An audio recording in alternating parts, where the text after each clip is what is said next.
এবং everyone back to my channel Babli's kitchen. তো আমি আবার এসেছি আপনাদের সামনে একটি রেসিপি নিয়ে। তো রেসিপিটি হলো জলপাইয়ের আচার তৈরি করব।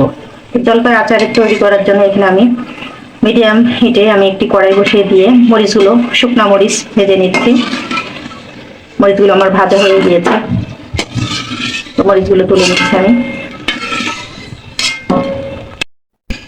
তো এখানে আমি দিয়ে দিচ্ছি রসুন কুচি। রসুনটাকে আমি ভালো করে ভেজে নেব। আমার ভেজে নেওয়া হয়ে গেছে, দেখুন ঠিক এরকম কালার হয়ে আসলে রসুনগুলো তুলে নিতে হবে। এবারে আমি দিয়ে দিচ্ছি রসুন বাটা আর দিয়ে দিচ্ছি আদা বাটা। আদা বাটা রসুন বাটা আমি এখন ভালো করে ভেজে নেব।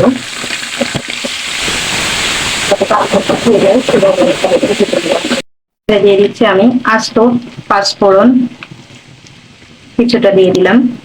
দিয়ে দিচ্ছি দারচিনি, ছোট এলাচ আর তেজপাতা। তো এটাকে আবার একটু ভালো করে ভেজে নেব। মশলাগুলো আমার ভাজা হয়ে গিয়েছে। এখন আমি ওই জলপাইগুলো সেদ্ধ করে নিয়েছি, দেখুন এটা সেদ্ধ করা হয়ে গিয়েছে। আর এখন এগুলো আমাকে ভালো করে চটকিয়ে নেব। চটকিয়ে আমি আচারটা তৈরি করবো।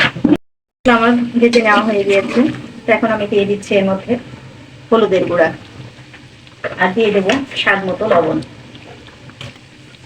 সেটা আর একটু ভালো করে নেড়ে দেব।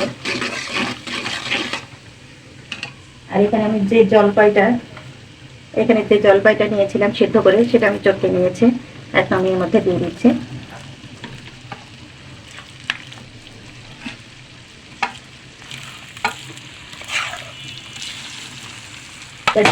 ভালো করে আবার নেড়ে চেড়ে নেবো।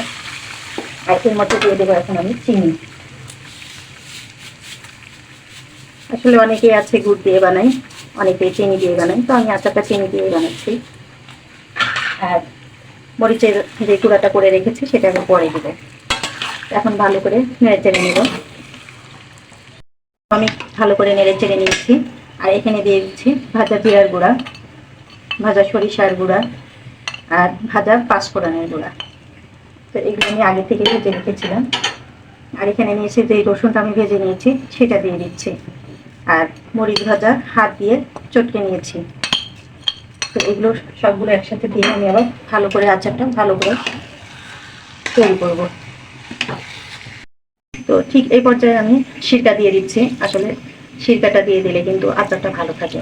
তো এখানে আমি 2 টেবিল চামচ মতো সিরকা দিয়ে দিয়েছি। তো এখানে আমি ভালো করে নেড়ে চেড়ে আবারও আচারটা একটু ভালো করে রান্না করে নেব। আচারটি আবার তৈরি হয়ে গিয়েছে। এইটা হচ্ছে জলপাইয়ের ঘন্ট আচারটা তৈরি হয়ে গিয়েছে। এখন আমি পরিবেশন করে দেখাবো। দেখুন জলপাইয়ের আচারটা আমার তৈরি হয়ে গিয়েছে। কতটা লোভনীয় হয়েছে দেখেই বুঝতে পারছেন। আর আচারটা এভাবে ভালো করে জাল করে নেড়ে নেড়ে আচারটা তৈরি করলে কিন্তু অসম্ভব মজাদার হয়। আর ঘরেই কিন্তু বাহিরে, ফ্রিজ ছাড়া বাহিরেও অনেক দিন সংরক্ষণ করা যায়। তো আশা করি আপনাদের ভালো লাগবে। আর ভালো লাগলে আমাকে কমেন্টস করে জানাবেন। আর আমার পেজের সাথেই থাকবেন। সবাইকে ধন্যবাদ। আল্লাহ হাফেজ।